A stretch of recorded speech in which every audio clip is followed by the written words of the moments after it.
السلام عليكم ورحمة الله وبركاته. الحمد لله رب العالمين على وسلم سيدنا محمد وعلى آله وصحبه وسلم. Alhamdulillah, inshallah, we look forward to you all tuning in. And we're really excited to start this program on rebuilding the Black Muslim family. Thank you to everyone who just came in, alhamdulillah. We're seeing those of you who are early. We're really grateful for that, mashallah.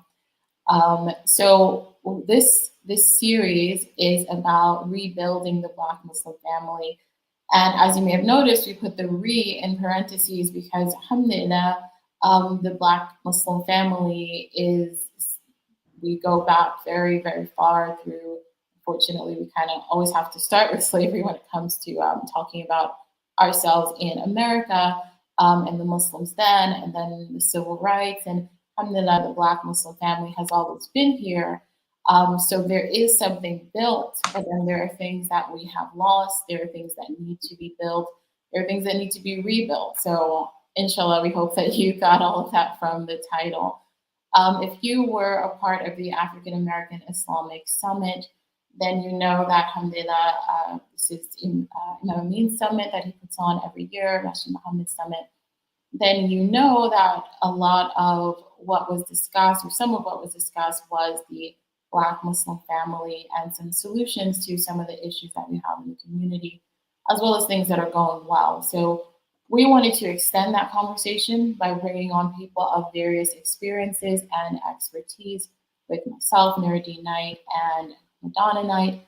So inshallah, I will leave it to you, Mom, to introduce today's topic of marriage for the sake of Allah, as well as our guests, and then they will, inshallah, introduce themselves as well. Okay, assalamu alaikum everyone, and thank you for joining us.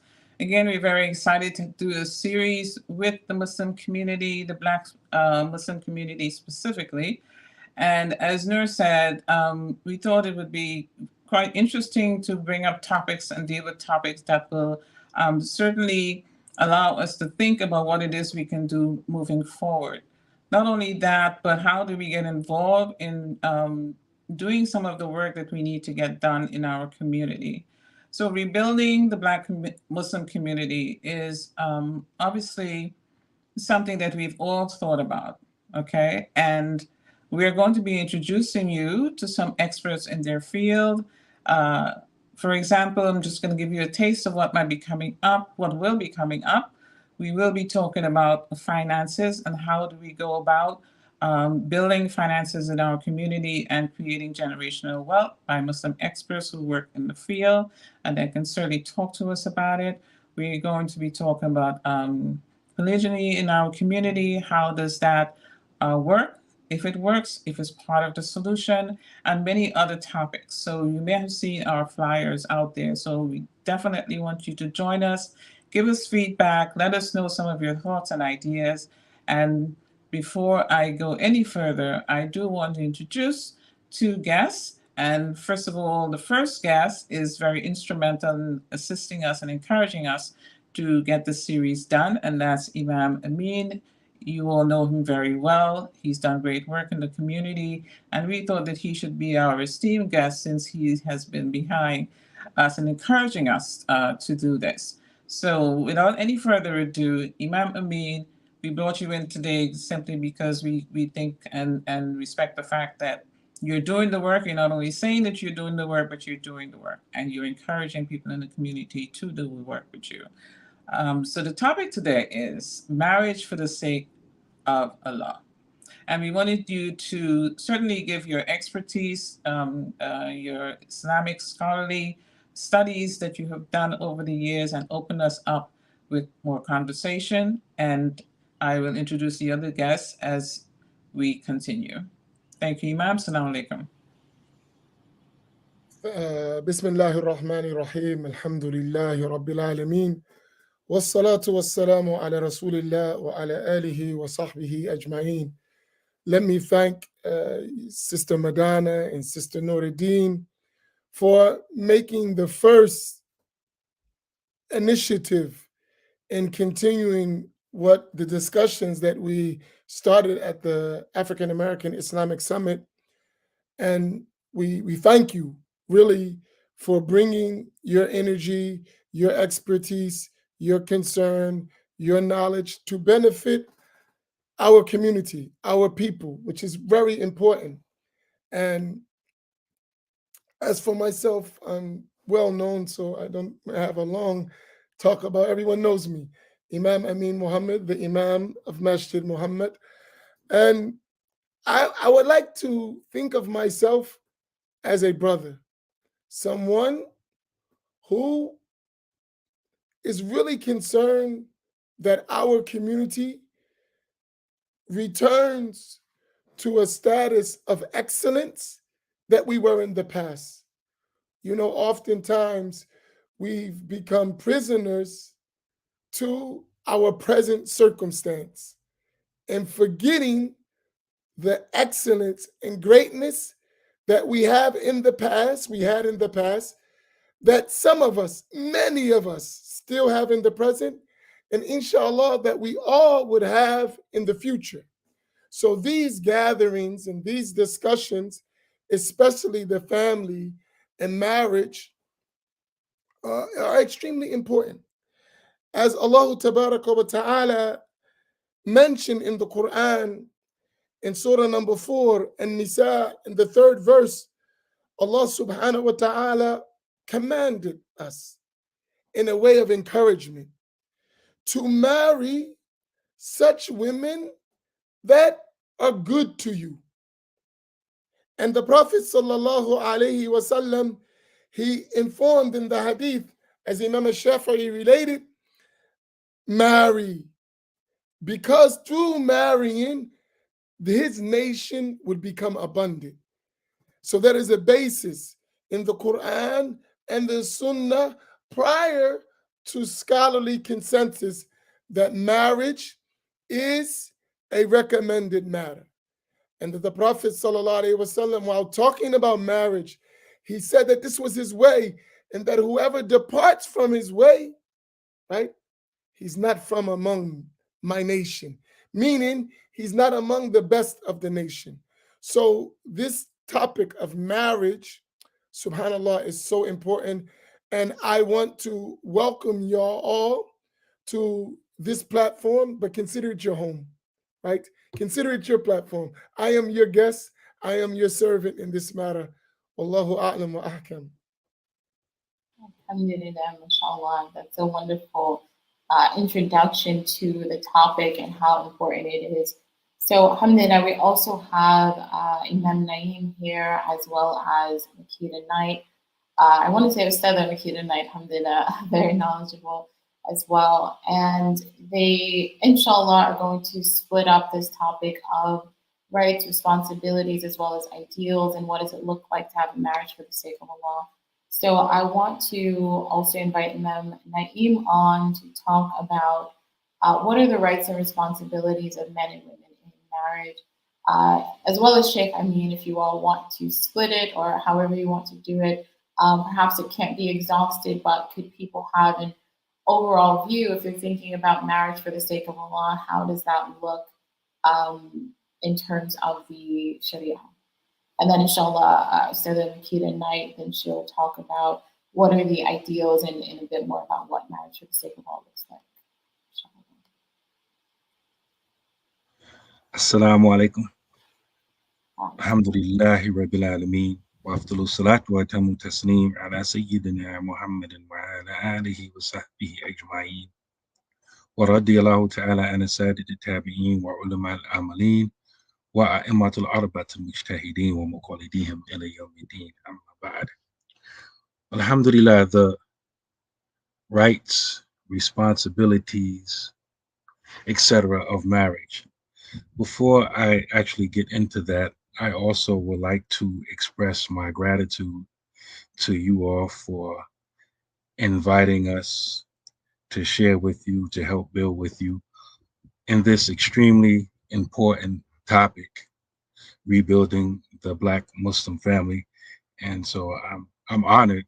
I was honored by the invitation to be even seen as worthy to contribute to this discussion. I do believe it's an important discussion. And I would like to mention that I think that a lot of what we see, a lot of dysfunction that we see in Black Muslim families, there's dysfunction in general taking place, but we're not talking in general. We're talking specifically about our demographic, the Black Muslim family. I think part of the dysfunction that we see is because we don't adhere to or apply the rules with regards to marriage. And many times we don't apply the rules because we don't know them. And I think this is also partly fed because marriage oftentimes is not seen in the same light that we may see a different type of act of worship. Like we don't look at marriage like we look at Salat, for example. Salat is worship. It's a type of worship that we call ibadah. But marriage is also worship, a different type of worship, often called adat or mu'amalat. Worship like ibadah or worship like salat and fasting involves the servant of Allah with his creator. Other forms of worship like marriage involves the servant of Allah interacting with other servants of Allah. And I think because of that, we don't look at it like marriage. Maybe perhaps we default to what's common around us. And so I think if we begin to look at marriages the way we look at other forms of worship, more specific like ibadat, and begin to apply ourselves in that way, then we will see better outcome and begin to rebuild our Black Muslim family. For example, when we pray, when we make salat, there are shurut or conditions, or some call it preconditions, that must be in place before you even begin. Likewise, there are also pillars or arkan that have to be maintained throughout the worship for that worship to remain valid. Marriage is the same way. And in my experience as an imam, I find that many times, especially when people come to request marital counseling, that many times the issue is not the cause of the problem doesn't even lie in the reason that they came to us. It's usually something else that's wrong that they don't even realize is connected with the marriage. So like, for example, we have arkan or pillars of marriage. They are, for example, the wali, the guardian. I don't know how many times I've seen marriages take place without even a thought of a wali or a guardian, or a mahr or a dowry, the bride gift or the bride prize. Many marriages I've heard about, or people have come to me after the fact, the woman doesn't even know what a mahr is, much less receiving one. Or another big absentee that I've seen, and these are arkan, these are pillars of a sound marriage. 2 witnesses. Many times the marriage is done in secret. And so I want to say that many times, like the non-Muslim community may call it, dotting your I's and crossing your T's. Like we want the benefit of the marriage, We want the fruits of the marriage, but many of us haven't even satisfied the conditions of a sound marriage. And so I think from my experience, what I've seen, a lot of people's rights and responsibilities inside of the marriage aren't even being fulfilled many times because the marriage itself, the soundness of it is even doubtful. And so I'll end with that. I think there has to be mass education, in simple language, so that people know that, okay, before I enter into this sacred bond, that all of my T's are crossed and my I's are dotted. This marriage is sound. And the big one that I mention all of the time, this subject comes up many times. For example, a couple will come to me for premarital counseling. And upon my investigation, conversation that I like to call triage, it's often determined that the woman herself is not eligible for marriage because she's still Islamically married to her previous husband. And this has come up so many times. So these things inform me that there's gross ignorance, there's pervasive ignorance about what an Islamic marriage looks like. And so we have to deal with that problem. And for us, because we live in this culture, we don't have the luxury of having these things baked into our culture. What I call baked in. They're not intrinsic to our culture. In the places where Muslims dominate, these things, these check boxes are baked in. They're intrinsic within the culture. So the family is going to make sure that all of these things are taking place before we even move forward. And so the community has to fill the role of the family and make sure that all of these things are done properly. Alhamdulillah.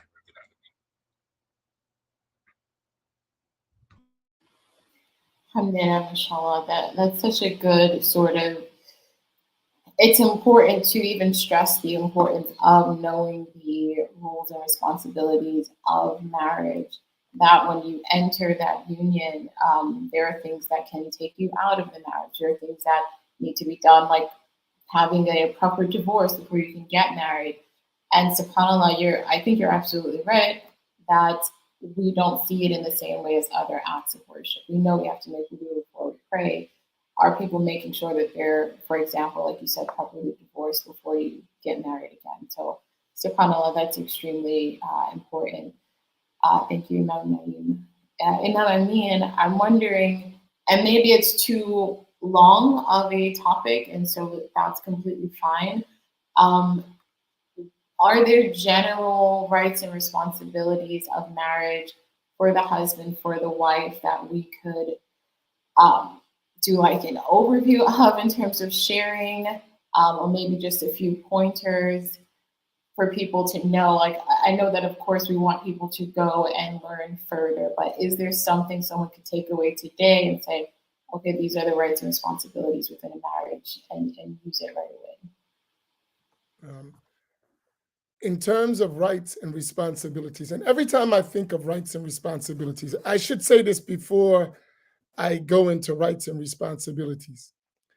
Rights and responsibilities in Islam, right, are set so no one exceeds the limits. So in other words, when you want to have a successful marriage, and I think we should highlight this, successful marriage. What is that successful marriage going to look like? For those two, the husband and the wife that are engaged in that marriage contract, what is success going to look like for them? And my teachers, one of them who I will never forget, because it seems to me that he hit the mark when he made this point, and that was Sheikh Muhammad Ramadan, Sayyid Ramadan al-Bouti, rahimahullah ta'ala. He said, do not make your marriage rights upon each other. In other words, there are rights in Islam for the wife. there are rights from the husband as a rule. But those rights doesn't necessitate how the marriage should actually go. In other words, so let's talk about the rights. So if we're saying the rights of the husband, and I'm speaking from the school of Shafi'i, right? And they may vary from Islamic school of jurisprudence to other Islamic jurisprudence, schools of jurisprudence.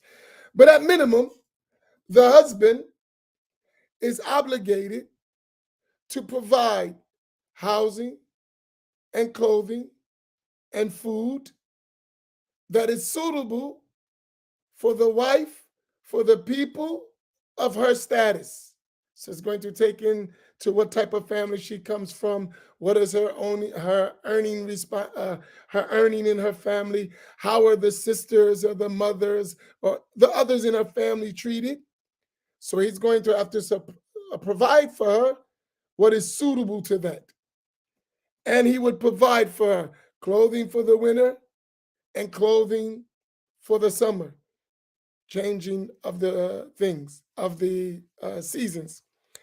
And I'm talking about after the dowry, which we're talking about. We're talking about now the marriage is actually in the marriage.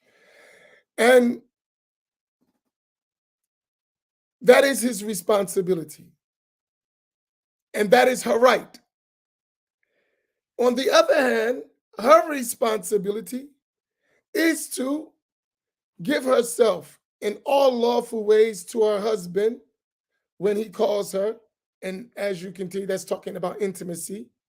And to not leave her house or leave his house or allow in his house those whom he does not approve of, or leave his house without his permission, right? So that's the base. In the Shafi'i school, that's all she's obligated to do. Now, let's imagine, and this is why he said don't make it rights and responsibilities. If we look at any of us, the way we live, is that going to be a happy marriage for most of us in our society? Probably not, right? So therefore, now you're talking about excellence toward the spouses, between the spouses. So I'm going to, as a husband, not only fulfill the rights that Allah placed upon me, but I'm going to also fulfill the manners and behaviors of being excellent to my wife, whom I love. So it is not imaginable for someone who loves their wife and really wants a happy marriage that he's going to say, here's one garment for the summer, and here's food for just one day. And in the winter, there's one garment for the winter, and every day, here's your food. We don't live like that in our country, and I don't think most people would be happy with that, even though that's the rule, right? So here, we should not make marriage rules and responsibilities alone. We should have rules and responsibilities as a measure that we don't transgress upon each other. But in terms of our dealings in marriage, it is, let me fulfill all of your rights, and I'm not concerned about mine. And the wife, for instance, would say, let me fulfill the rights of the husband, and I'm not concerned about mine. And if everyone acts like that, you're going to find an excellent marriage. So translation, don't make your marriage a bunch of rules that ends up being War of the Roses. That would be my advice. Now, So Imam, yes, I appreciate that explanation, and you're absolutely right that we have to be practical, right, about the things that we do and say in our marriages, and really work towards pleasing each other, not forgetting our rights. So I'd like to invite our next guest, Makita Knight. And full disclosure, Makita is my eldest daughter, who has taught me a lot. She's the oldest, obviously, of our 6 daughters and has been an excellent example of a very fine Muslim woman. So, Makita, chime in on this conversation for us and give us your perspective, please. Okay. Assalamu alaikum. I hope my voice is not too tired. It's quite here. Thank you for the lovely introduction, Mommy.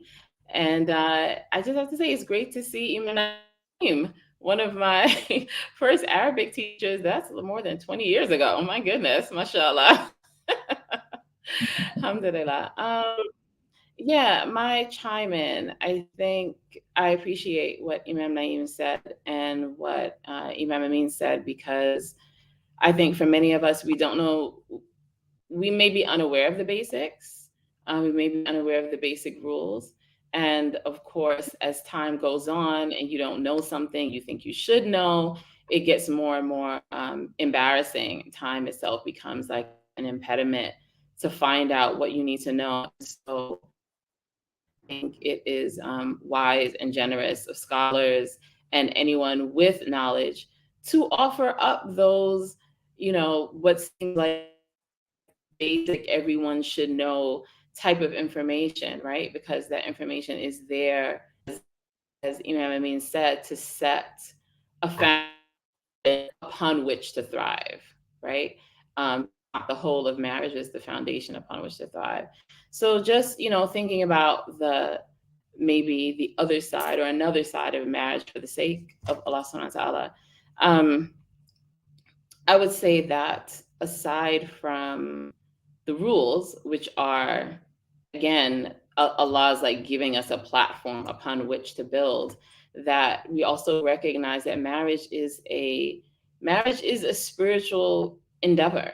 It is a spiritual endeavor by which Allah wants to teach us something about himself, teach us something about ourselves, right? Something that perhaps another way, right?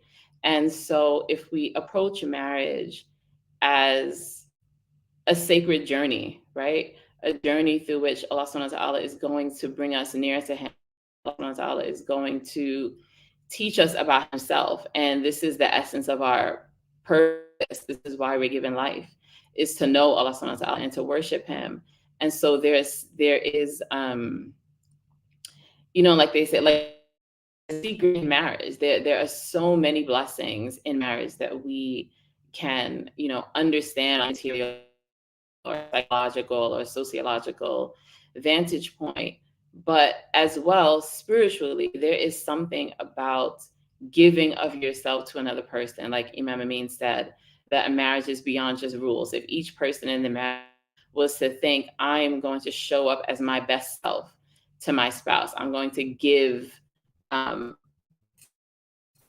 myself, I'm going to make their happiness. And I know this is kind of like a controversial thing in our society, right? Like, no one can make you happy. It's not your job to make someone happy. But in a relationship, in actuality, if you were to make it your intention to make this other person happy in as much as you can, right? And the other person to do the same, there is a beautiful, like, spiritual lesson in that, right? Like, there are beautiful spiritual openings and give of yourself in that way, in seeking to please. And even I think we can see that,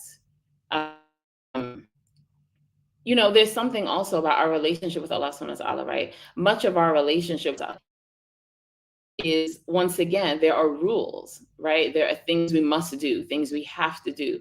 But those rules, again, are setting a foundation upon which we can, like, excel, right?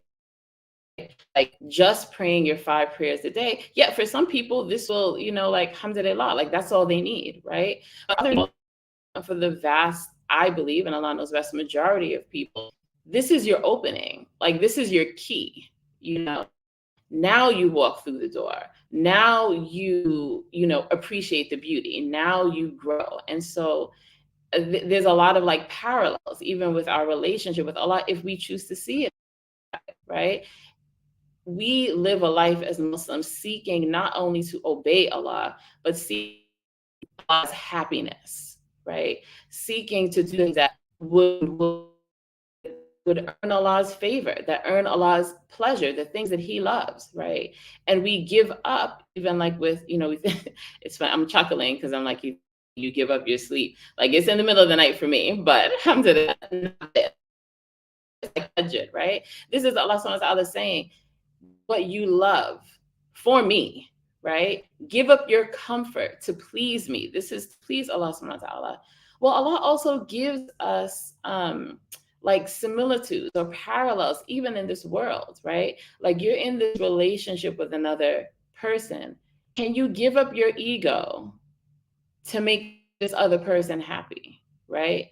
Can you put yourself at a little bit of a discomfort, right, in order to please this other person, right? And can you trust that Allah subhanahu wa ta'ala, in so doing, right, that He will clean you and elevate you and purify you and teach you something that you would not have known otherwise, And I think that's one of the beautiful things about marriage. When you think about marriage for the sake of Allah subhanahu wa ta'ala, you're thinking about entering into a relationship that Allah says is special, entering into a relationship that the Prophet ﷺ said is his sunnah, right? That is half of our deen. So there's something there, So it's like, even when the people, I don't remember the hadith, I'm sure that the Imams, but some sort of a man, like when they would ask the Prophet ﷺ like about zina, right? Like, oh, well, are we then rewarded for like our,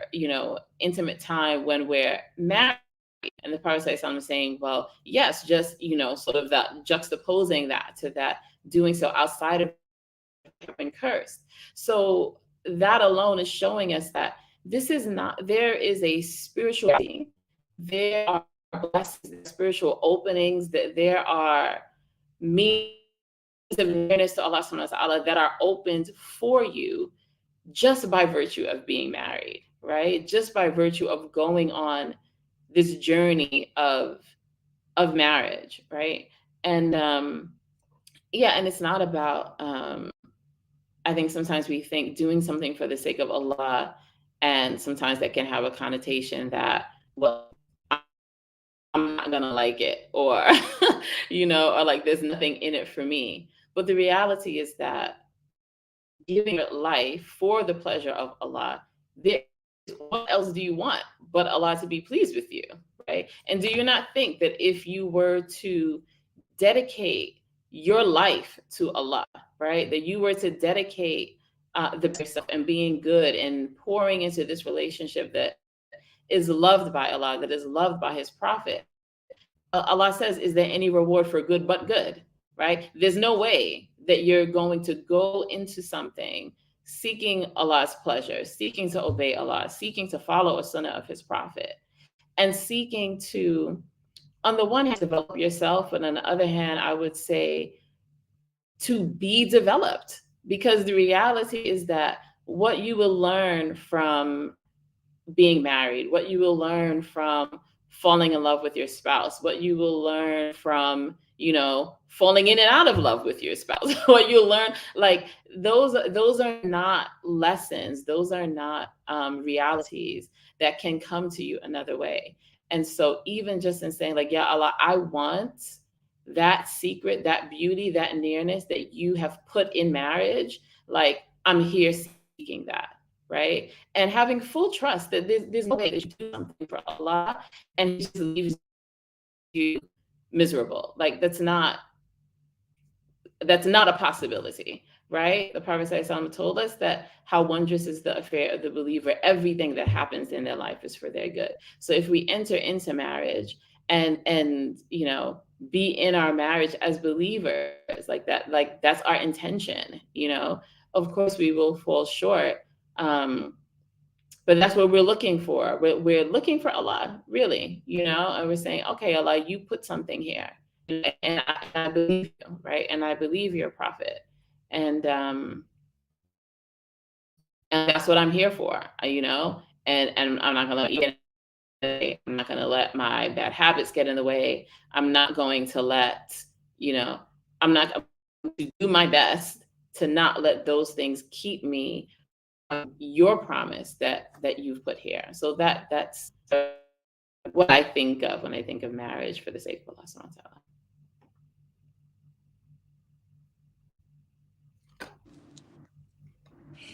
Yeah, thank you, Makita. Beautifully said. And, just again, to the audience, I'm truly a blessed mother who got married in my early 20s, actually, 21. And Allah has blessed me to have daughters that are so versed in this deed that they've really become my teachers. And I think that really is a beautiful thing. And I appreciate and thank Allah every day for them. But I wanted to ask this question to everyone. Now, we know that we do have a crisis in our community, right? We have a lot of single women. We have also a lot of single brothers. And I think we've also started a conversation, whereas, we were talking, Nuri and I was talking about this. Do we start these conversations in our household at a young age, right? Because I think many times we are remiss in having these conversations on a regular basis with our young people. For example, preparing them for marriage, preparing young men for marriage, preparing young women for marriage. And it is something that they're not hearing until maybe they're in their, I don't know, their late teens or maybe early 20s. And, it's not a conversation that's really encouraged in many circles. The focus is more on going to school and getting your education, and then maybe if you make enough money, you're ready to get married.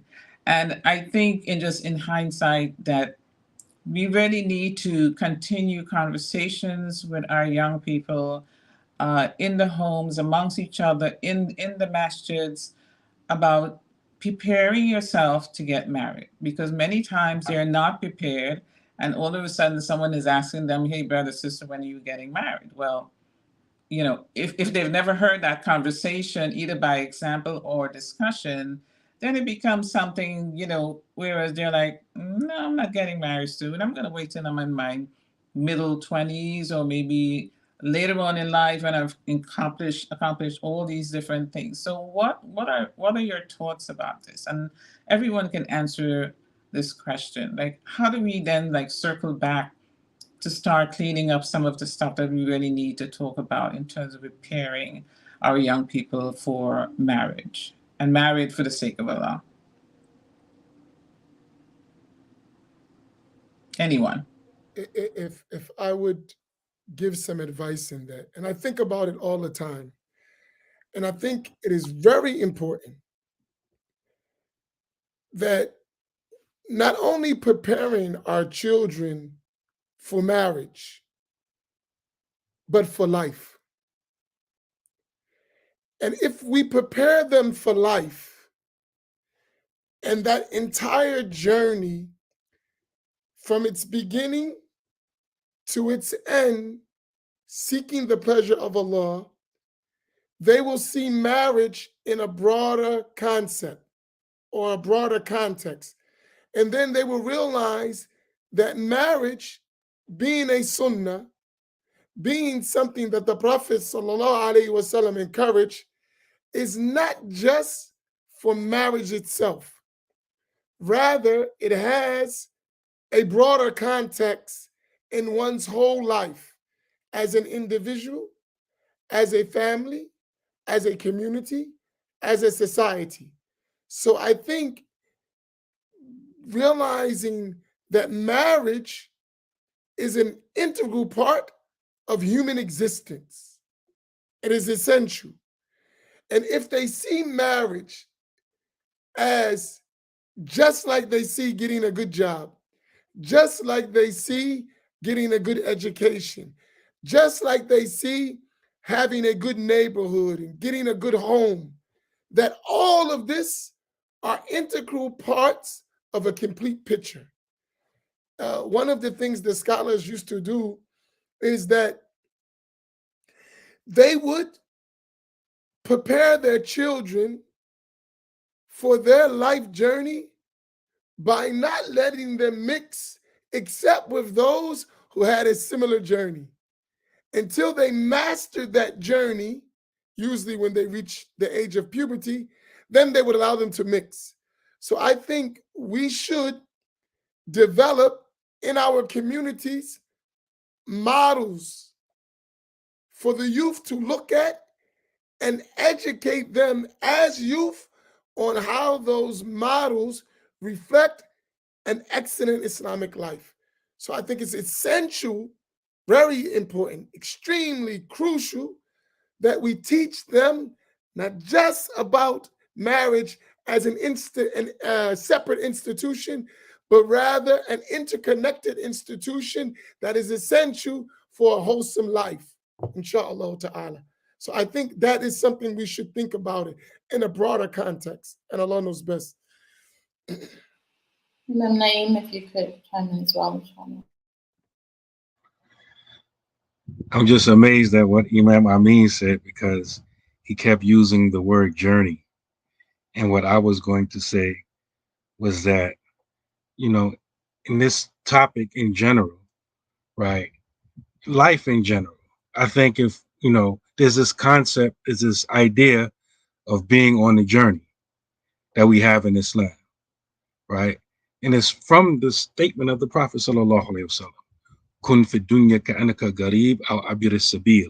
Be in this life as if you were a stranger or a traveler making your way, right? Even Imam Amin teaches and regularly reads from the book, what? Umdat Salik, right? The pillar, the reliance of what? The traveler. So all throughout Islam, there's this pervasive notion of that we're a traveler. We're going from someplace and we're going to someplace, right?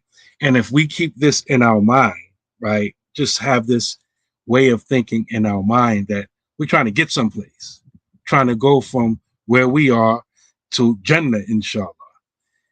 And just like when we're traveling in a car going someplace, you don't want to have someone with you who's going to have you taking all types of detours and making you go in a way other than the way of your ultimate destination. And many times I find when we have our conversations and discussions about marriage, it's just restricted to the context of, you know, finding someone and, you know, for it being halal, you know, and all these type of things. And all of that is important. But if we marry people and we don't, the families, the couple, if we don't have this conversation about where I'm trying to go in life as an individual, or, you know, which direction am I trying to go? You know, then a lot of times incompatibility creeps up later on, because, you know, I'm trying to go over here with my life and you're not trying to go that way. And so I think it's extremely important that we have this conversation. When I say we, individuals trying to get married, everybody involved in the marriage process, about individuals' life track. Where does this person and where does that person's family want them to go in this journey called life? Which path are they taking to get to Jannah? Because we can all be trying to get to Jannah, but we may not be taking the same path to get there. And I think a lot of times, you know, a lot of us, because a lot of us are literally in survival mode. And so we haven't thought about, you know, the destination and how I'm going to get there. All that sounds like fancy talk to a lot of people. Well, it's a reality to other people. And sometimes these people get together in marriage and it's a destruction. And so I wanted to say that. And I also wanted to say that, Sister Madonna, when you was talking, I was smiling to myself because I can only imagine how you feel having daughters that have got to the level where, as you said, they're even teaching you. Because this Ramadan, for example, I was in West Africa, and I have children that are finishing the Quran. And so one of my sons he's asked to lead Taraweeh prayer, right? And we're in the prayer, right? I'm so excited. My kushur is all messed up, right? That's my boy right there. Leading Taraweeh prayer.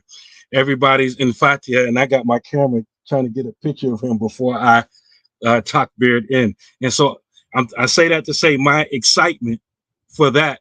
I can only imagine the excitement you have as you see your daughters progress and grow so much. So if anybody's listening here who's young, one of the feelings that you cannot describe is being a Muslim parent, seeing your Muslim children excelling. That's a feeling that you cannot compare to anything else. MashaAllah, alhamdulillah. I think, mashallah, we started with roles and responsibilities, and subhanAllah, we've moved into now talking about compatibility. And I think it's important what you mentioned just now, Imam Naeem, that sometimes people are getting into marriage to run away from something, so they're trying to run away from zina, which is important. But then they get into it, and the compatibility may not be there, the larger goals may not be there. So we wanted to sort of talk about from rights and responsibilities all the way to what does the ideal marriage look like in Islam. So I'll say Ustadha, I'll give my sister the honorific, mashallah. She's more knowledgeable than me, mashallah. So for you, Ustadha Makita, then what is an ideal marriage in Islam? We're talking about for the sake of Allah. I just want to repeat, on one hand, you can say, well, you're getting married to run away from sin, right? How does marriage look when it's ideal and you're actively running towards Allah subhanahu wa ta'ala through your marriage, inshallah, for the sake of Allah? Yeah, Bismillah, I think, well, I guess the first thing that I would say is that an ideal marriage is not a fixed marriage. An ideal marriage is not a marriage with no problems. An ideal marriage is not a marriage where husband and wife see eye to eye on everything. And I think that is really important to recognize, right? And an ideal marriage, whatever it is still a marriage between two human beings, right? And these two human beings have, they're individuals, right? And like any other group, any group is more than the sum of its parts, right? And so there's a wife, she has her personality, whatever. There's a husband, he has his personality, whatever. But then there's the couple, right? The couple is like a different thing than just the two people, right? Because as a wife, you have the things that you want. A husband, he has the things that he wants. But then the marriage has things that it needs, has things that it wants, right? So I guess, I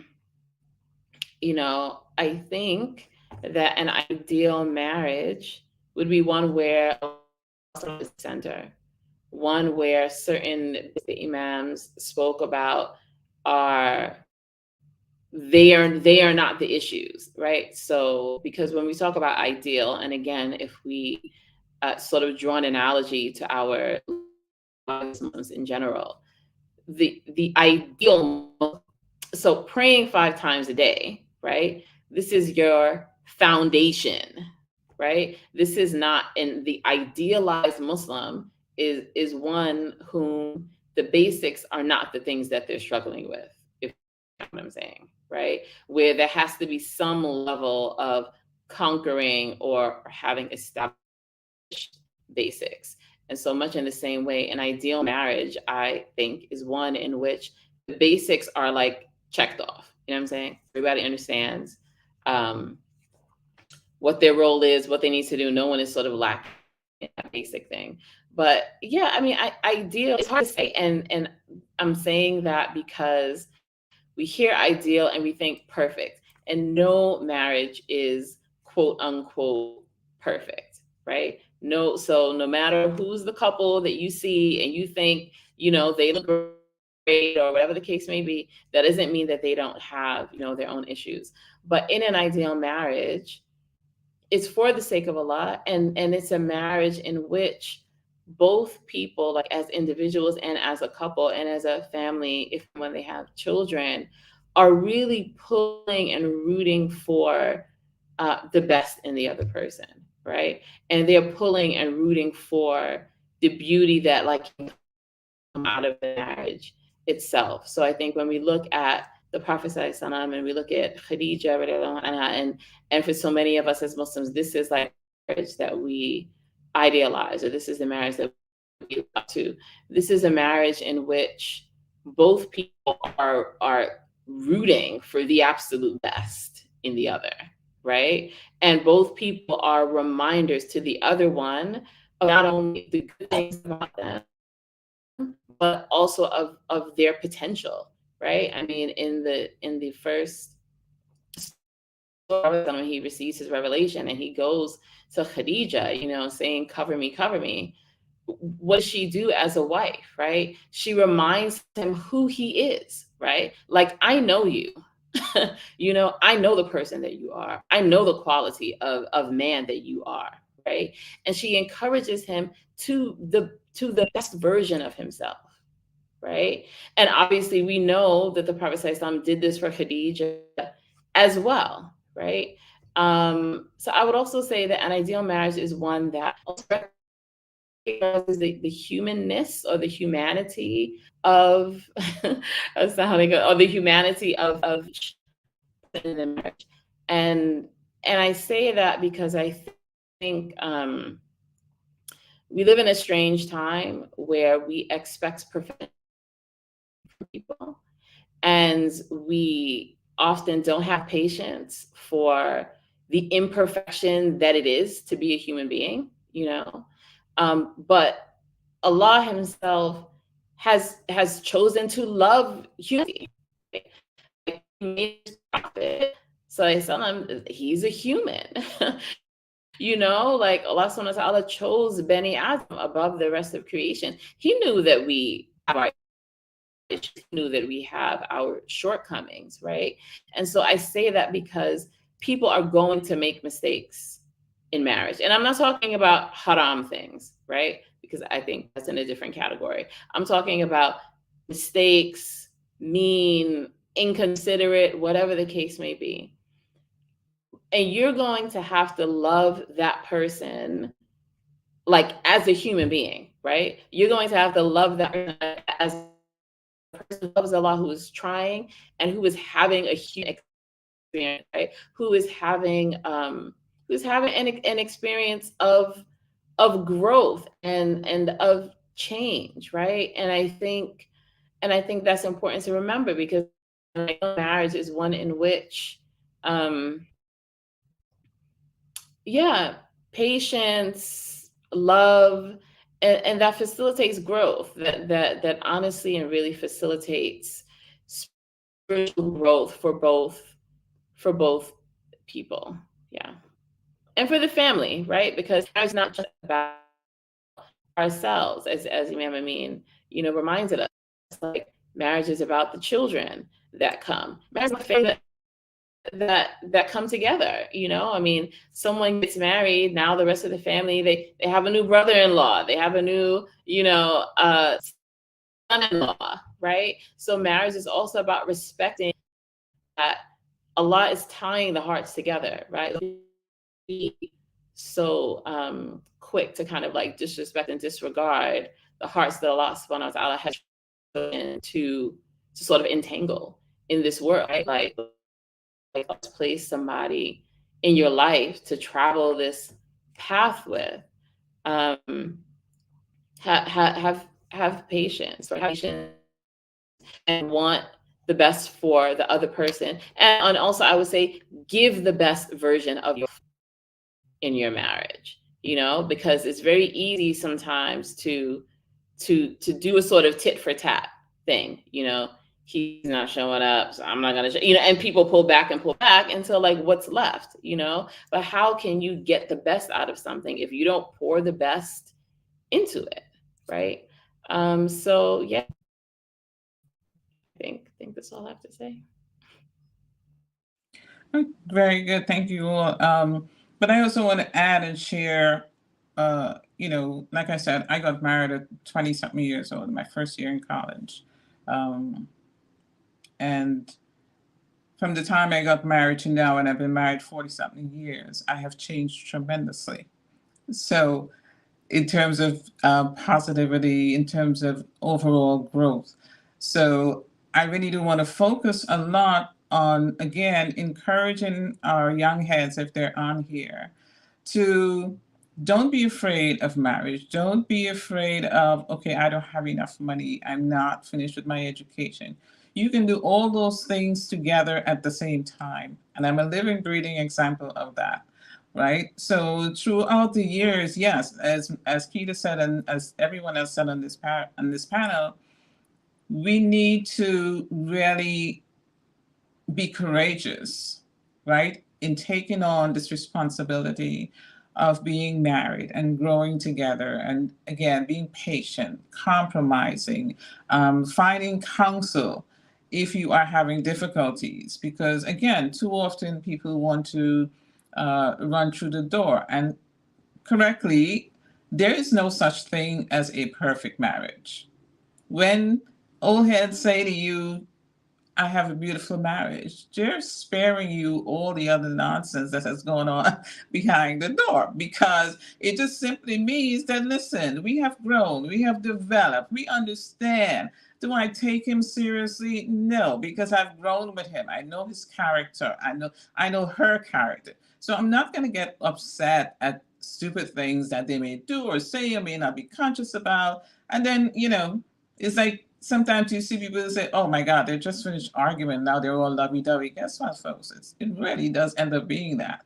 Because if you grow and you love and you care for someone, you understand the humanity of that person and yourself, you realize that this is an investment worth having, right? So the whole purpose of this episode, this series again, is to help us to grow, to understand, and to be patient with each other. So even if you are an adult who is in a marriage and maybe having difficulties and may say, I'm going to get a divorce from this person, use the resources in your community to go to counseling. Because oftentimes we divorce for stupid stuff, right? Minus the 3 or 4 things that we talked about before, cheating, domestic violence, and those types of things. Those are not to be tolerated. But the things that we can work on, be patient with yourself, be patient with each other, and try to work on it. It is for the benefit of the entire community. And the reason why I'm saying, of course, the entire community, the community starts with you at home, right? So your nuclear family. But it was correctly said that once you marry someone else, now you have an extended family. But again, we also have to be conscious of the fact that when we are seeking divorces in our community so quickly, it affects the entire community, right? People are looking, people are saying, is this really worth going through this headache? Well, why not? Life is not perfect. You are going to get some headaches. If you don't get headaches from your marriage, you'll get it on your job. You get it in everyday interaction with people. And oftentimes we're more patient with the stranger than we are with our own loved ones, right? So we need to flip that script and be more patient with our loved ones, be more understanding, compromise. If there's something that you don't understand this, that you need to then, turn to Allah, make dua for helping you through this particular situation, because that is the answer and the patience that you need to have in order to work through things. And I guess for us and the imams as well, is that, because we see these crises going on in our community, and it can be very saddening. And it's so important to have marriages going. It is important that we get to know each other as families. Arranged marriages are not necessarily the thing in our culture, but I think something similar to that, where you have families getting to know each other, that have children in the same community, and raising them up together and educating them together, and saying, hey, I see this family is raising some very good Muslim children. Let's let's bond, let's talk, let's try to have them be interested in each other, because oftentimes, as we well know, our children are influenced by children who are not in the community. And yes, they're human beings. They're going to be attracted to them whether they're Muslim or not. So how do we encourage them to stay within the community, to stay within the deen, to make sure that we again help them along? And one of the things that I've heard this and not necessarily seen it, but you know, when young people once they get married and they would tell their parents, the parents said, okay, fine, then you know, we'll get you guys married. The girl can live at home still with their parents, and the young man can still live with his parents, and we will assist you along the way, right? So assisting them could be obviously financially, but giving them a place to live, but also helping them, counseling them. They're seeing that this is a community that's there for them. So that's some of the things we really wanted our audience to start to think about. The importance of marriage and marriage for the sake of Allah is really bigger than just words. It really is something that we have to put into practice to make it happen. And it is possible, right? We don't want to dwell on negative things, but guess what? We do have to talk about it because it's in our face and we can't hide it. It's something that's happening and it's real, and we really need to make sure that we step up our game as adults, because oftentimes when we think about these things, we are really failing. You know, it might be hard to hear, but we are really failing our children in the community when we are not doing the things that we know that we're supposed to do. You know, we don't want to look back another generation and say, wow, I really could have done more. I really could have been that parent that was more involved.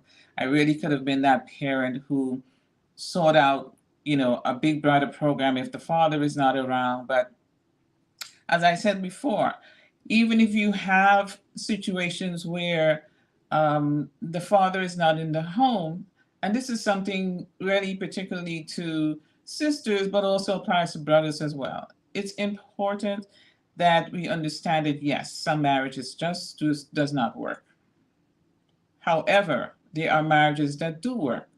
So we want to make sure that we highlight those things and talk about it, but also have that big brother, that big sister, the husband or the ex-husband, or, you know, any other brothers in the community to be that big brother, to talk about it. But we also have to be examples, right? So I just wanted to go back a bit with what was said before about preparing for the marriage. And this is something and a reality that we have to deal with, the wali position in the community. And it is something that I've always stressed that our learned imams really need to continue to stress this in the masjids and make sure we separate those individuals who are just really scheming. Yes, we have a lot of those in our communities too, that they understand the importance of a wali, and sisters understand the importance of a wali. And if a sister knows a sister who's trying to get over by sneaking around with some brother to get married, we need to correct them, right? It's like being in a conversation with non-Muslims, and a sister who's not Muslim will say to you, yeah, my boyfriend is Muslim. I'm like, what? No, there's no such thing. And the woman is looking at me is like, are you crazy? I'm like, no, we don't do that. So he's lying to you, right? He's doing something he knows that he should not be doing. I suggest you go talk to the imam, or I suggest you go and talk to another brother, and I will guarantee you that he is actually running a game on you. So we do have these characters in the community who are really giving Islam a bad look, right, and sending the wrong message. So what are your thoughts on I know you talked about the importance of the wali, but I think too many sisters, because they want to get married, sometimes don't do due diligence when it comes to marrying brothers. What else should they be doing? And how can we as a community, discourage some of this railroading type of behavior? And lastly, I believe I heard you mention it, Imam Amin, about the passport brothers. Those are the ones that really get on my nerves. They want to go to another country and marry a sister, and then they go somewhere else and they marry another sister. That's something else that's going on in our community that truly, truly gets on my nerves. And I'm speaking to the audience that I know that they understand this is real talk that I'm giving to them. And these brothers have to be addressed. What do we do with them? So can we just, I just want to allow Ustadha Makita, there was a point you made earlier. It's going to be hard for me to call my mom Madonna, so forgive me. There's a point that my mom made earlier that you wanted to sort of connect to before we go to Yeah, I just wanted to kind of go back to mommy, to mommy's point about bravery. You're gonna have to be. Marriage takes a lot of bravery, right? It takes a lot of bravery, and you're just gonna have to say Bismillah. Like at a certain point, you have to say Bismillah. And I think that part of the preparation that I wanted to say comes in prioritizing what Allah loves, prioritizing what the Prophet ﷺ has encouraged us to, prioritizing that above our societal norms, let's say, right? Because if the society tells you, no, you got to go to school first, and you got to do this first, and you got to do that first. Well, but what do Allah and His Messenger say? I'm not saying you can't go to school. What I'm saying is that to put off something that is so important in our deen, something that in and of itself has so many openings for you because of fear that you're not going to, I don't know, that you're not going to miss out, or you're not going to be in like some certain timeline. And I don't mean to be irresponsible. Absolutely, whatever needs to be taken care of, a man needs to be financially prepared to get married.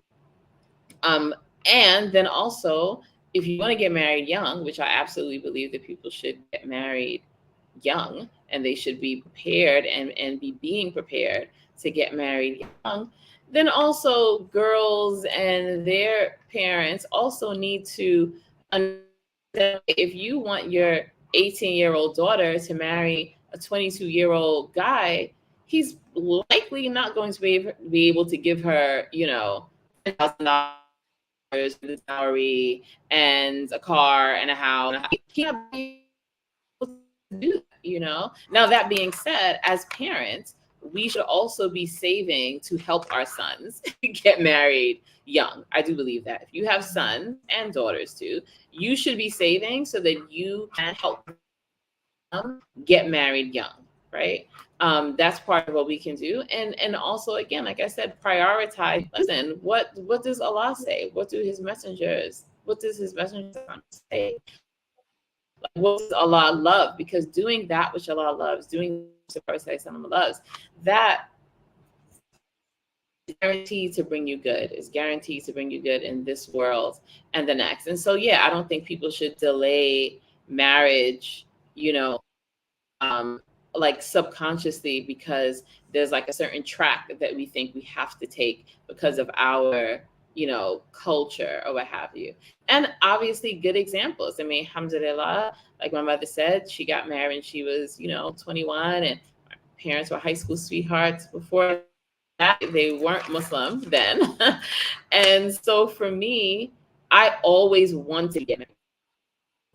I always wanted to get married. I always wanted to have a lot of children, and I wanted to get married young. And they were my example, so being, and it actually reminds me also of what Imam Amin said earlier about the children, right?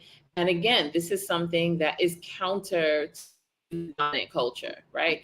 Dominant culture says, what are you going to do? Shelter your children? You're not going to let your children hang out with everybody at the public playground?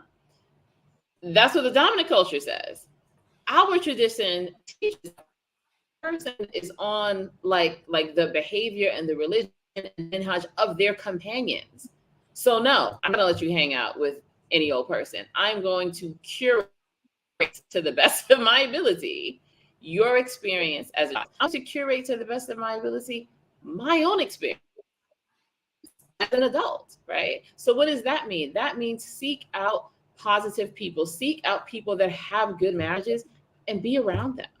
You know, be around them, learn from them, observe what they're doing, because you will pick up consciously and subconsciously the behaviors and patterns. Because what happens is that, you know, we don't know, right?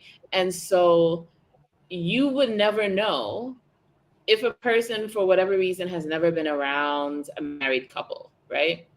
They've never been around a healthy family. They don't know that the way they think about life and relationships in a completely different who is married and has been around families. A completely different way. I've had conversations with people where, you know, they realize that they never, that for them, they never thought that they would imagine themselves being married. They can't imagine, you know, another person in their space. They can't imagine making decisions for another person. They can't imagine really sharing a life with another person, because they've not seen it. They've not been around it. It's just the way that they think. You know, it's not. On the one hand, I want to say it's not good or bad. That would not be true. But what I want to say is that it's not conscious. Right? It's not conscious. As adults, we have to do our company. Absolutely. We have to, like, I think we really underestimate the power and the impact of the people that we decide to hang around, the conversations that we decide to have, even the books we read and the movies we watch. We grossly underestimate what this does to our psyche, to the very way that we look at relationships, the very way that we look at the opposite. You know, like, you don't realize, like, growing up in America, TV shows, I mean, they always say, oh, men are like babies. Oh, men are dogs. Oh, there's a lot of anti-man, and I'm sure anti-woman, like, rhetoric that's just kind of slipped in as jokes, or, you know, ball and chain, or whatever. The way that people talk about marriage, the way that people talk about men, women. And so we have to be conscious about our environment. And being conscious about our environment is one of the most important ways that we can prepare ourselves for marriage, right? And as I said, just prioritizing what Allah and His Messenger prioritize. And I think also, you know, we say you don't just want to get married in order to escape zina. At the same time, you do absolutely want to feel a sense of gravity of the sin of zina, and that I'm not going to. Allah says, "La taqrabu zina."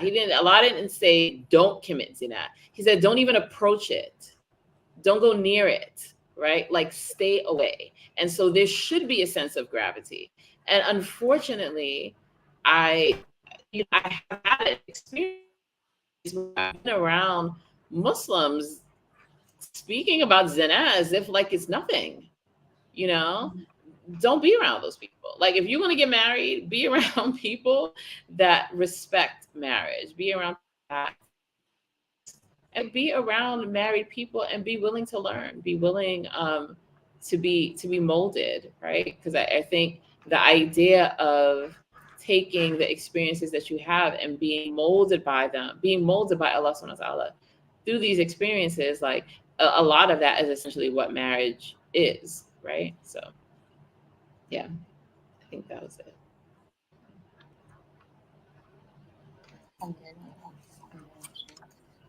Imam Amin, if you could chime in on some of the points that my mom had made earlier. And then inshallah, we're going to go into reading you all's questions and hopefully getting some good answers. Sheikh, you're muted. In terms of the issue of the wali and the passport brothers, what an expression. You know, as imams, and if you follow us, especially on the Black Imams Roundtable, we've discussed this issue so many times. And sometimes it seems like to no avail. And I want to look at it from another way. And please, I want all of us to really hone in on this point. We're destroying ourselves by destroying our families and our masajid and our religious institutions. In that order, we are destroying ourselves, and marriage is one of those things that are getting destroyed because we are destroying our family network, our masajid, the mosque, and our institutions. All of those things are to protect us. If we don't maintain them, they will not serve their purpose. So when you talk about the wali, when you're talking about someone being the wali of a woman, for instance, the priority of that guardianship, that is a protection for that woman. And that's why the one who has that role is the father, the father's father, the brother, the son of the brother. In this way, people who have a vested interest in protecting that sister. Okay, we run into a problem, especially in our context, in our reality. Many of the women, they don't have an Islamic family. They don't have Muslim family that understands their religious aspirations and the marriage process within their religion, so they cannot serve as a true protection for them, right? So then we should have the backup, the masajid, the imams. But because we don't maintain the masajid and maintain such institutions that have leadership, we are destroying our own protections. Most people, if you remember, there was this big push of being unmasked. And people today, through social media, through the popular, non-responsible speaker or influencer on social media, then they no longer have authority. They don't have institutions. Because if you're an imam, even if you're a bad imam, you still have a community that's going to eventually call you to account. Someone's going to say, hey, you can't do that, right? And I think we need to preserve our institutions to do that. So one of the things we had in our own 3453 family, which rarely happens, we offered ourselves as imams, Imam Naeem and Imam Fahim and myself, that listen, any of you sisters who want to get married, come to us three. We collectively will help you in that process. Every time I hear of a woman who was abused by a man, she avoided that process.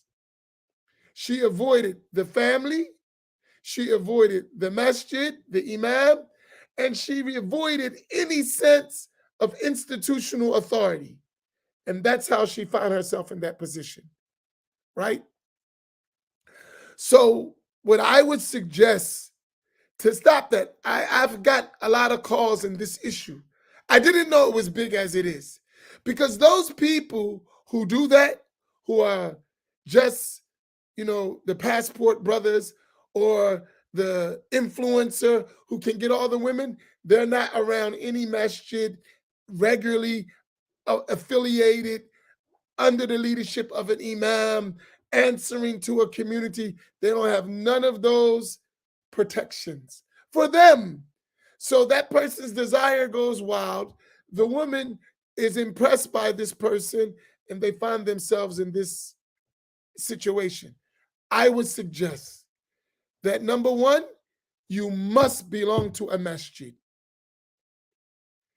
Don't tell me that there is no masjid you can find. You need to find one. And if you don't have a masjid, you need to find an institution that has established leadership that you are connected to. Or you need to connect to someone who has a healthy marriage and a healthy Muslim family and have them protect you. You need protections. If you don't have them, I'll give you from a personal aspect. Whenever, as our beloved sister Madonna said, that marriage is not easy. Everyone who's married, even if they have the ideal marriage, they go through struggles. I know one of the biggest things that helps me in my own marriage is my family. That family unit is always a constant protection for us, right? Whenever we have a disagreement, our families will talk. Our families will communicate. And our families, you know, they are a source of protection for both the husband and the wife. That is so important. And if you don't have that, make sure you have a masjid. Make sure you have a community. We need villages. We have an old saying in our communities, right?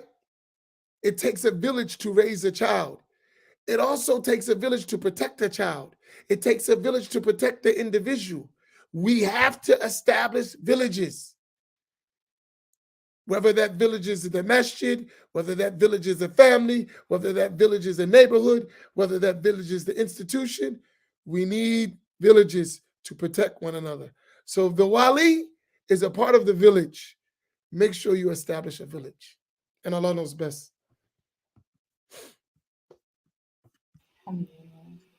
So, mashallah, thank you all for really thoughtful insights and really thoughtful answers. Inshallah ta'ala, we want to get to some of the audience questions. And alhamdulillah, a lot of you had great comments as well. Did our best to share many of them.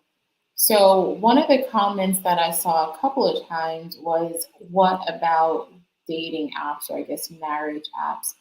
Are those valuable to those looking for an Islamic marriage for the sake of Allah? I'll just say that perhaps on one hand, someone can say, well, you can sort of fine tune exactly what you want, so maybe it's a good idea. On the other hand, as someone mentioned, that seems to be the new fitna, people getting on these apps and not having, as you all mentioned, as Sheikh Amin just mentioned, not having the community or the protection. So Imam Naeem, do you want to maybe tackle that? What are your thoughts on utilizing Muslim marriage apps? Alhamdulillah. I think I don't have any experience with these dating apps, but I don't necessarily have a problem with people meeting each other via technology, regardless if it's a dating app or what have you. My problem is the families, especially the wali, is always introduced into the process way too late. In other words, the familiarity is already there. They're already, quote unquote, in love. And, oh yeah, the wali. I think that's wrong and it's backwards. Where traditionally, right, no conversation could go on unless, you know, the wali, the family, has given the approval. See, I think in our environment, people have taken it upon themselves to have too much control over their situation. we take too much control over the situation, and we don't do things right, or we circumvent the process that Allah puts there. And then if and when it goes wrong, then we blame the same people and institutions that we circumvented in the first place. That's the amazing part that I find, that you avoided the wali, you avoided the imam, you avoided your family, and now it's his or their fault that your marriage is a disaster. How is it their fault? They weren't even involved. You were already invested. But the wali can't tell you no, because the wali will get fired from being the wali if he tells you no. And I wanted to actually add that to what Imam Amin says. The reality with our communities, the ones that still exist, in our villages, is that there's an extreme level of pettiness going on.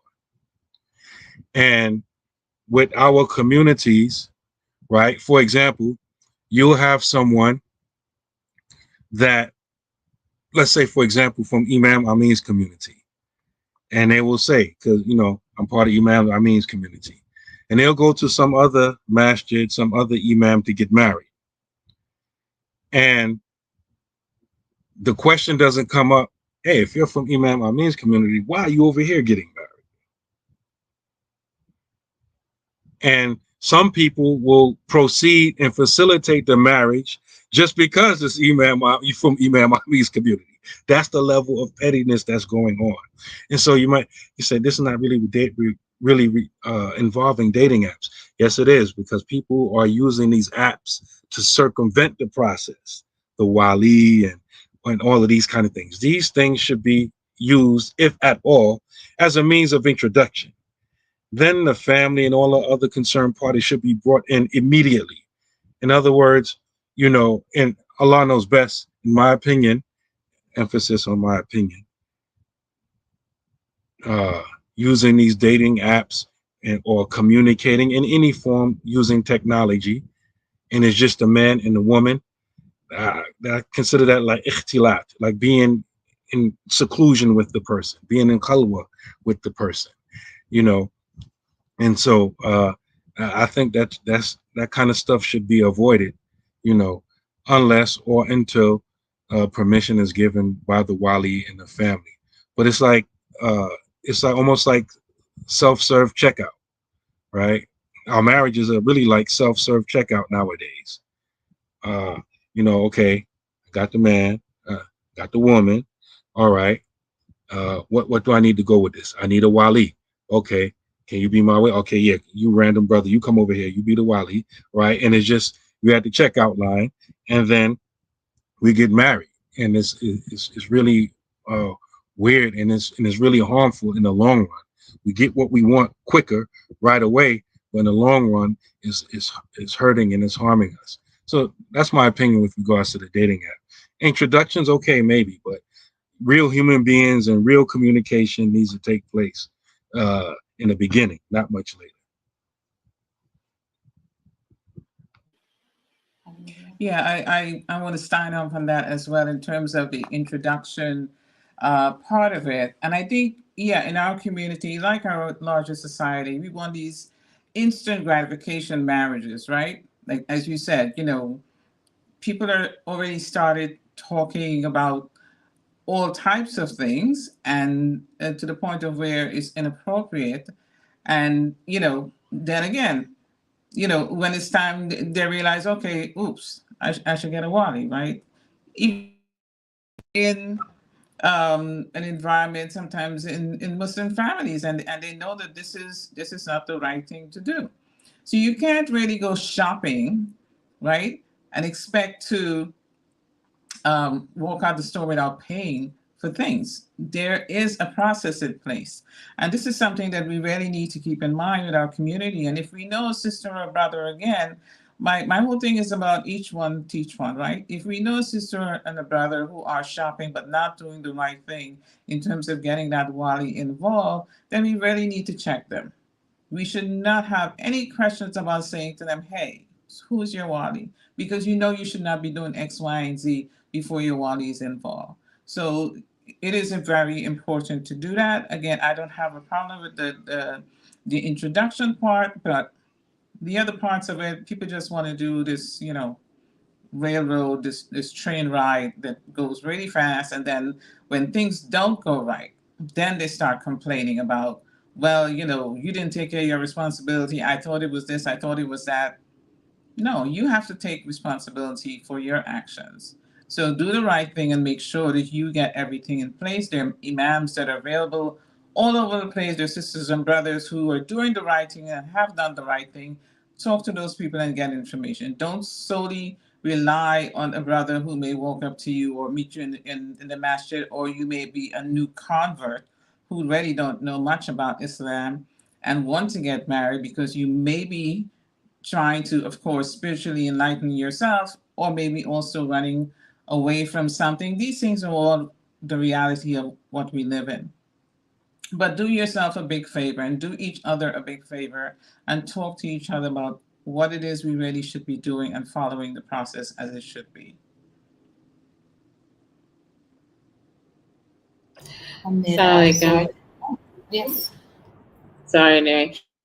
Yeah, I just wanted to add, I don't have any experience with these dating apps, but I just want to say that when people are thinking about getting married, be serious, if you're serious about getting married, you're going to want to do the process properly from the very beginning.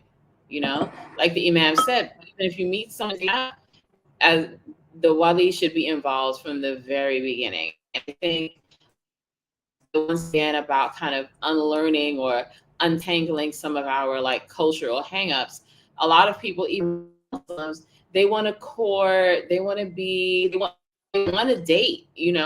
to court, they want to date, they want to wine and dine, they want to do all this stuff in a quote unquote halal way. But if you're seeking marriage for the sake of Allah, then be serious. Be serious from the very beginning. And if your seriousness is a turn off, that's fine. Whoever's turned off is not serious, and so people should not be afraid to be serious about marriage from the very beginning. And the only other thing I would say is that my advice to anyone, be leery about anything that gives you some illusion of endless choices, right? Because this is one of the things that tends to delay people from getting married and delay people from doing anything, really, is that they think there's all these choices, right?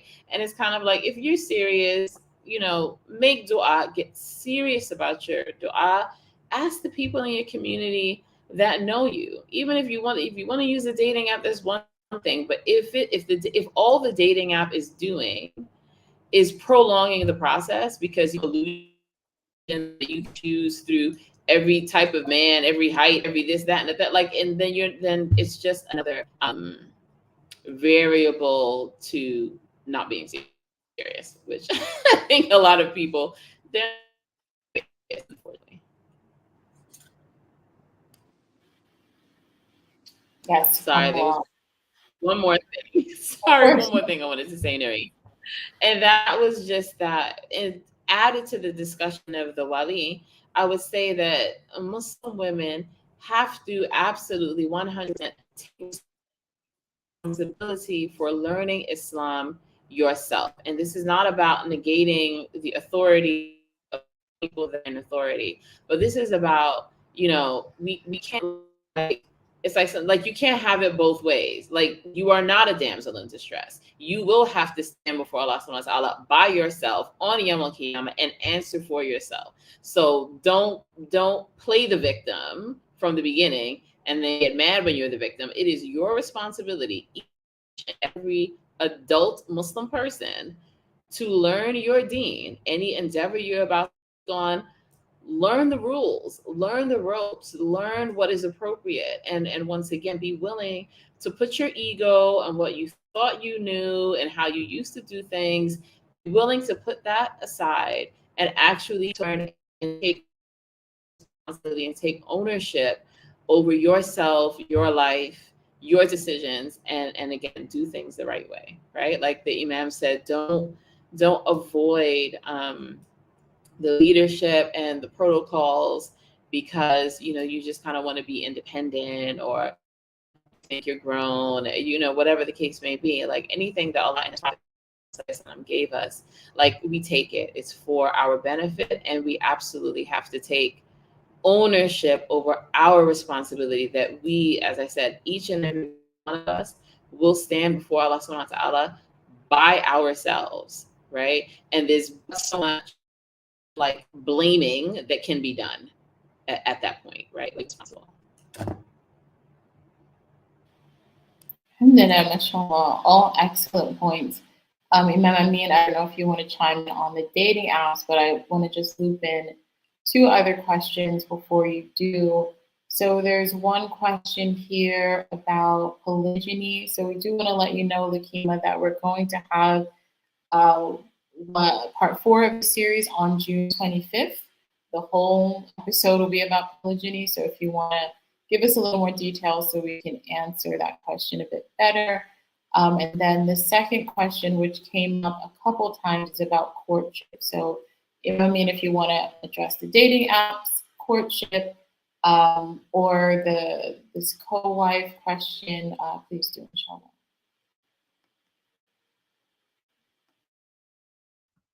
I am not a fan of apps at all. I don't agree at all. So I'm kind of hard in that. Why do I say that?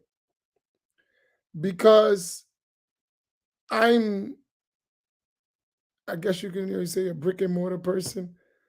I believe that we need people to observe us. I'm not saying it cannot be successful. There's always success in different routes.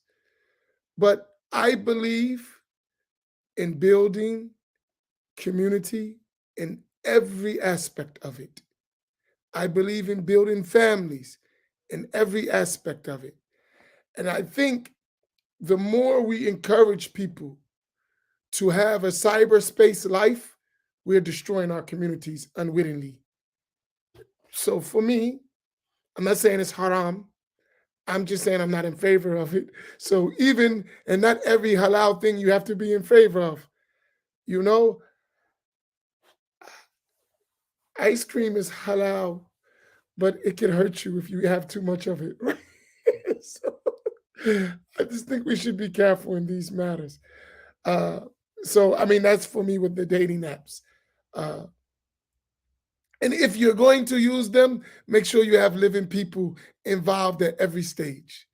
Real living people who love you, who are concerned for you, and who are going to watch your back, right? So you don't slip. That's just my opinion. In the co-wife,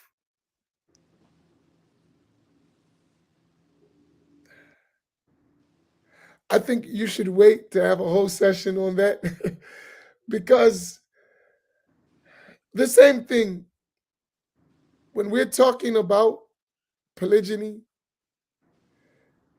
we need people involved. We shouldn't do any of these things by ourselves. Mm-hmm. Who else was involved? You know, how is the first wife treated before you a co-wife? Right? A lot of times, brothers, and I'm not to come down on brothers, I'm a brother. Brothers want to do what they want to do sometimes. And they're always going to be their best representative. I'm the best husband in the world if you ask me, right? Mm-hmm. But maybe you ask my brother, he won't say that. Maybe you ask someone's father, he may not say that, right? If you have living people, they're going to say, no, don't do that. Or you should know about this. And, you know, we need to be critical. This is serious business, especially you're talking about co-wife. Some person has a lot of money, but he doesn't have emotional maturity. He's rich. He can take care of you. But that's physically. What about your emotional state? What about your mental state? What about even if he knows religion, he knows deen, he's Sheikh al-Islam, great. He has a lot of money, great. How is his emotional maturity? Does he know how to handle the needs of a woman? Was he ever taught that? Was he raised like that? Hey, these are real things, right? If you ask him, he's going to tell you, sure, I can do everything. Sometimes he's not even aware how his first wife is going to really respond. He thinks in his mind, I have it. But when it occurs, he doesn't have it. It's too late now. So that's a whole discussion. I used to be a fan of telling every brother to get another wife because too many single women. I'm not a fan of that anymore. I've seen the disastrous effects of that to family, to community.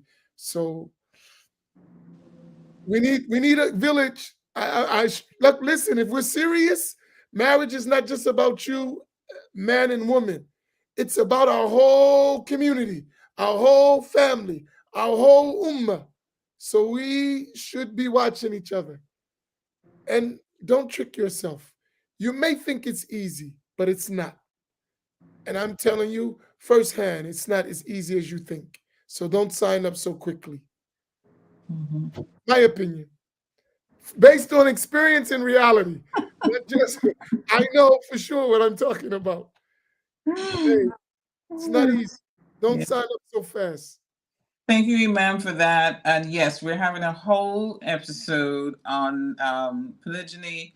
We are having counselors on there. And again, please tune in for that because I think it's going to be an eye opener for many of you. As Imam says, it's not easy. It's not, what we perceive it to be in many cases where people may think it's just for the man and all of that.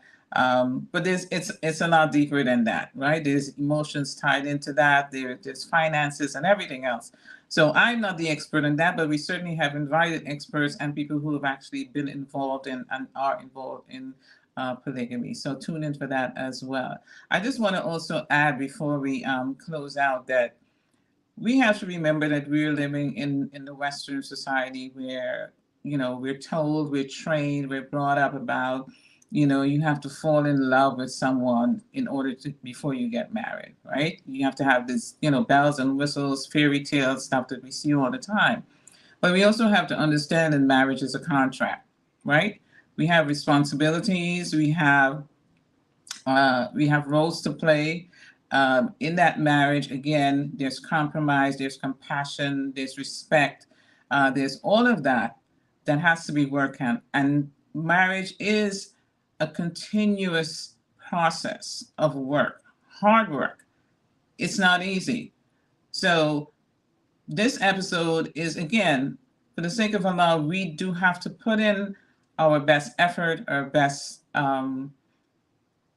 effort again, and I'll say effort again, because it is a process. We're dealing with human beings, and you cannot go into a marriage and say, oh, he doesn't love me, oh, she doesn't love me, oh, she's not giving me, oh, he's not giving me this.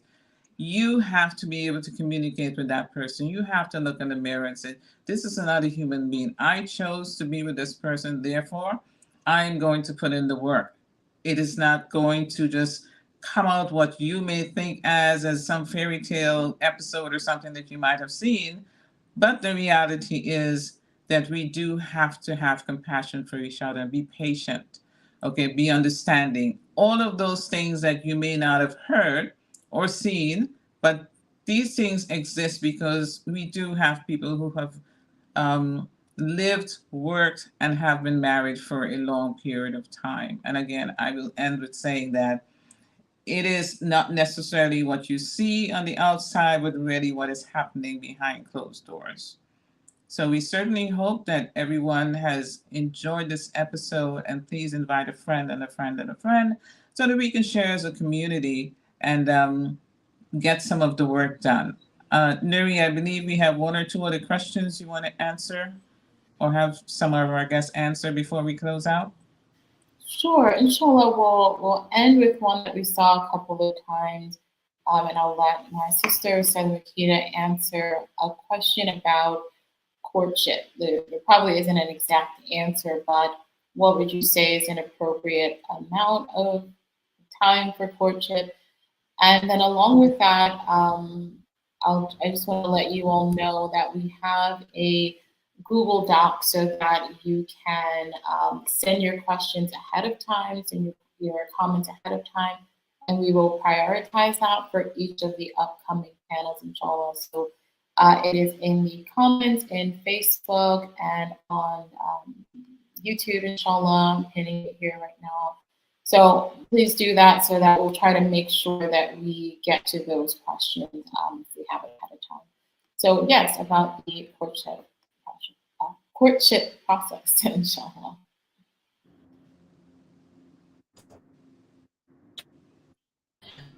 Say this in terms of the courtship process or getting to know someone. So the period, how long?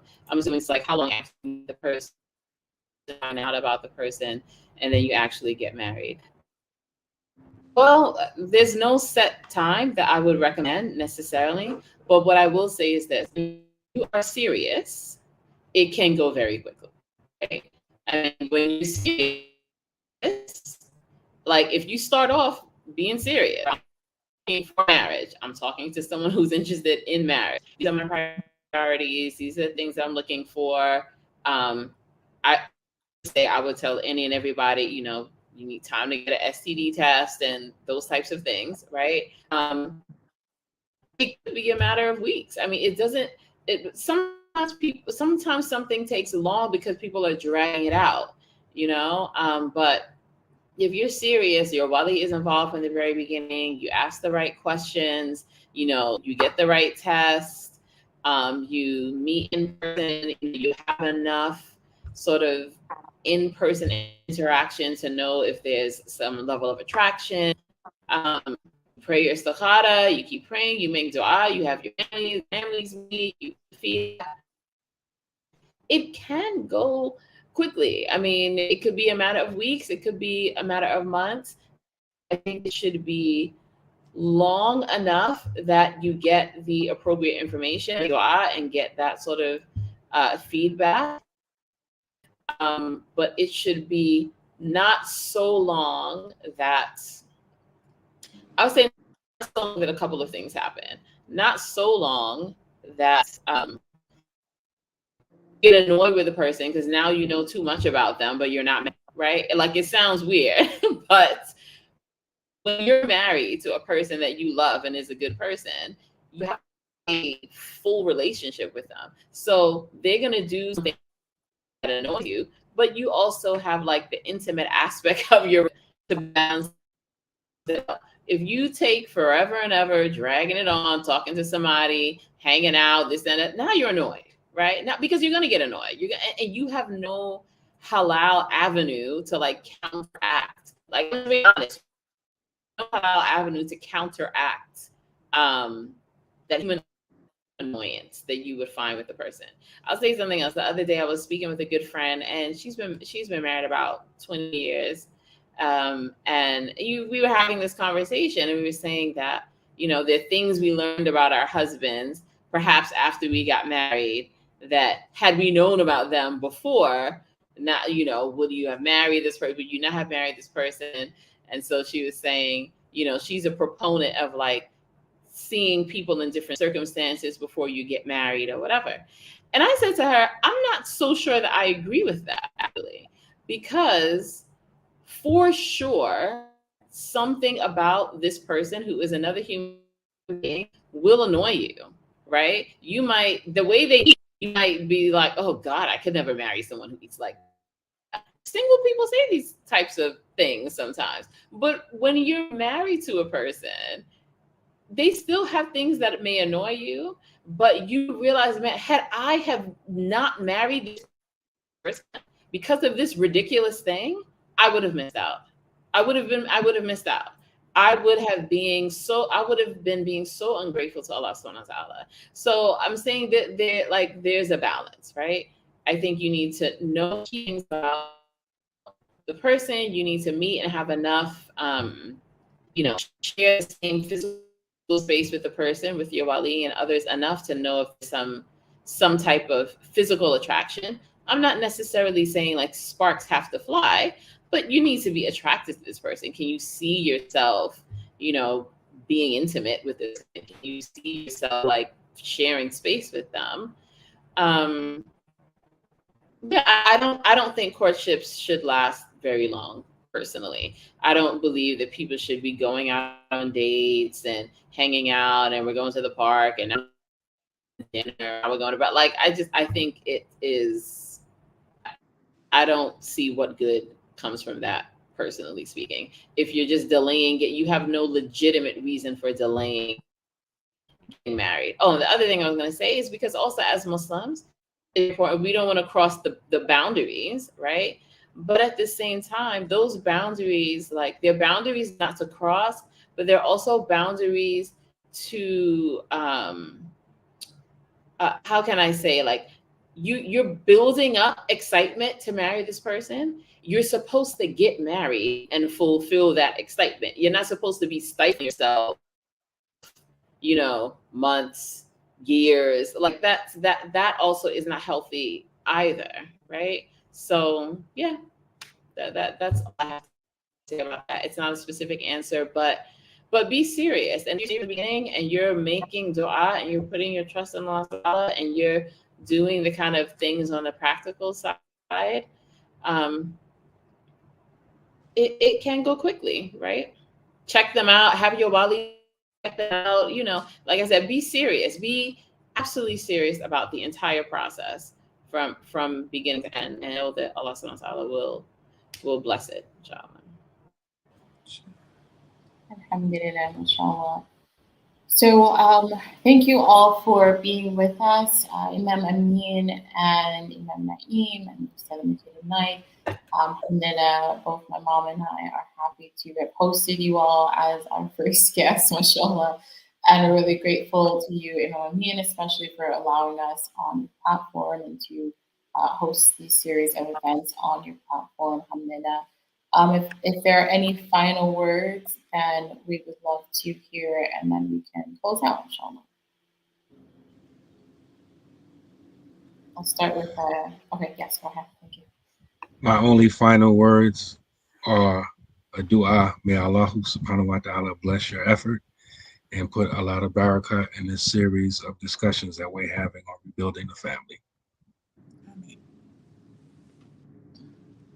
Jazakallah khair. And Imam Amin?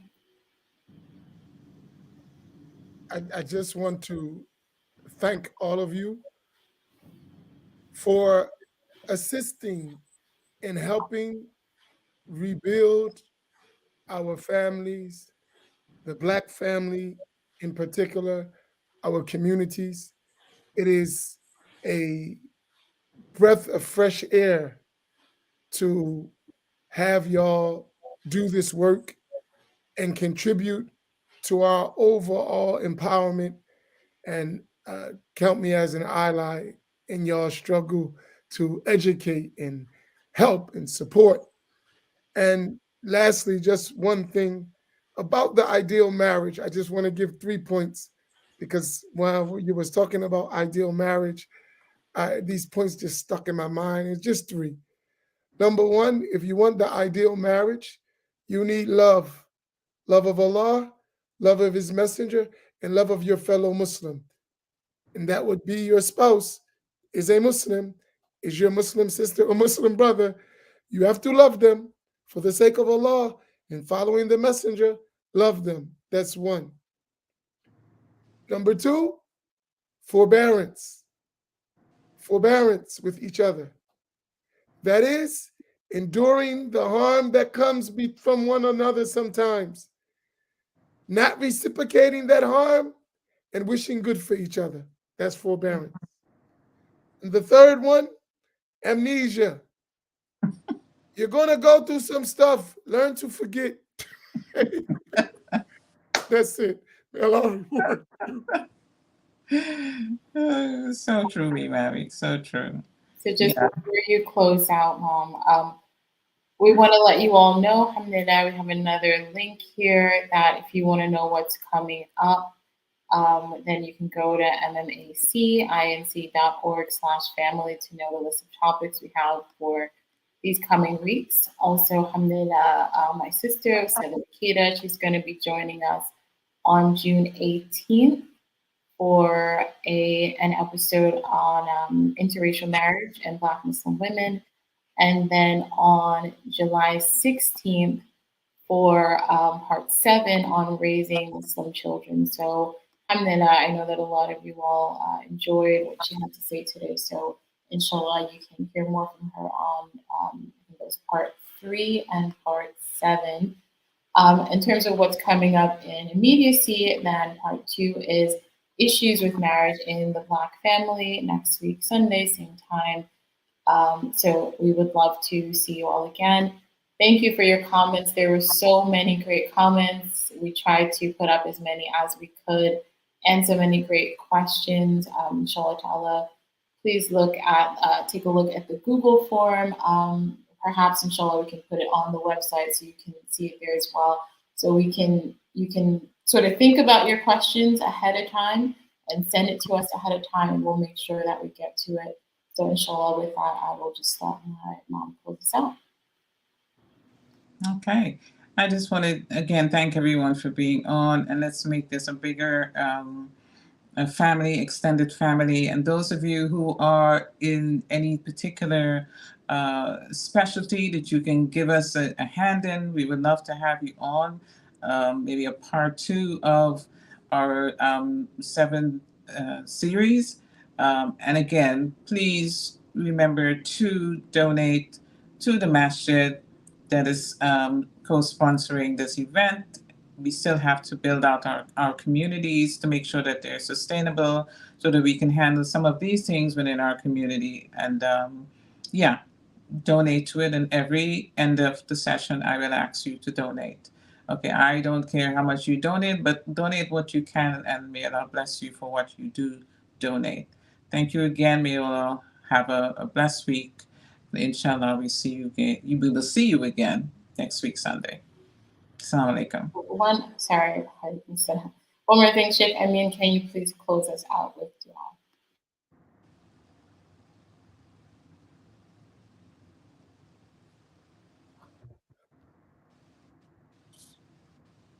What's happening here?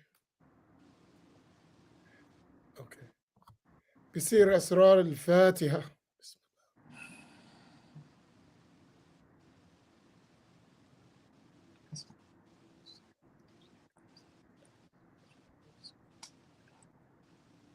اللهم تقبل منا. بارك الله بكم. السلام عليكم ورحمة الله تعالى وبركاته.